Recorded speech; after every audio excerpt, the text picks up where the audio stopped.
അവർ ആ കാര്യത്തിൽ സഹായിക്കുന്ന നിലപാടിപ്പോൾ ജോർജ് കുര്യൻ്റെ ഭാഗത്തു നിന്ന് ബഹുമാനപ്പെട്ട മന്ത്രിയുടെ ഭാഗത്ത് വന്നു കഴിഞ്ഞു. നല്ല നിലയിൽ തന്നെ കേരളത്തിലെ പ്രശ്നങ്ങൾ അത് അഡ്രസ്സ് ചെയ്യുന്നുണ്ട്. എനിക്ക് അങ്ങനെ സന്തോഷമുണ്ട്.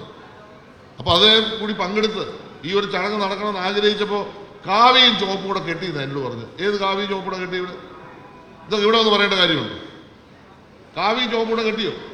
കാവിയുടെ വഴിക്ക് പോകും, ചുവപ്പിൻ്റെ വഴിക്ക് പോകും. അതൊരിക്കലും കെട്ടാൻ പറ്റുന്ന സാധനമല്ല, അത് ഒരിക്കലും യോജിക്കുന്ന സാധനമല്ല. അത് എല്ലാവർക്കും അറിയാവുന്ന കാര്യമല്ലേ. അതൊക്കെ ഈ യോഗത്തിൽ വന്നിരുന്നിട്ട് പരസ്യമായി ആക്ഷേപിക്കുന്ന രൂപത്തിൽ സംസാരിച്ചത് ഒട്ടും ശരിയായ ഒരു സമീപനമല്ല. കാവിയും ചുവപ്പും ഒരിക്കലും യോജിക്കുന്ന ഒരു സാഹചര്യം ഉണ്ടാകത്തുമില്ല.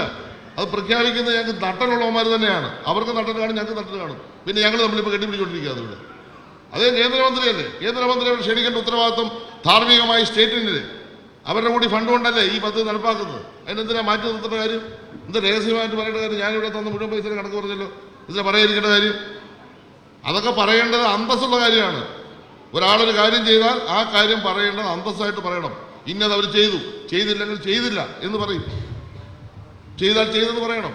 അല്ലാതെ മറച്ചു വെക്കേണ്ട കാര്യമൊന്നുമില്ല. പലതും ചെയ്യാത്തപ്പോൾ പലതും ഇപ്പോൾ ചെയ്യാൻ ശ്രമിക്കുമ്പോൾ അതിനെ ഈ രൂപത്തിൽ ഇകഴ്ത്തി കാണിക്കേണ്ട കാര്യം. അത് വളരെ സങ്കടമുള്ളതുകൊണ്ട് ഞാൻ പറയുകയാണ്. ഇത്തരം ഹാളിൽ വന്നിരുന്ന അത്ര ഇകഴ്ത്തിന് പാടില്ലായിരുന്നു.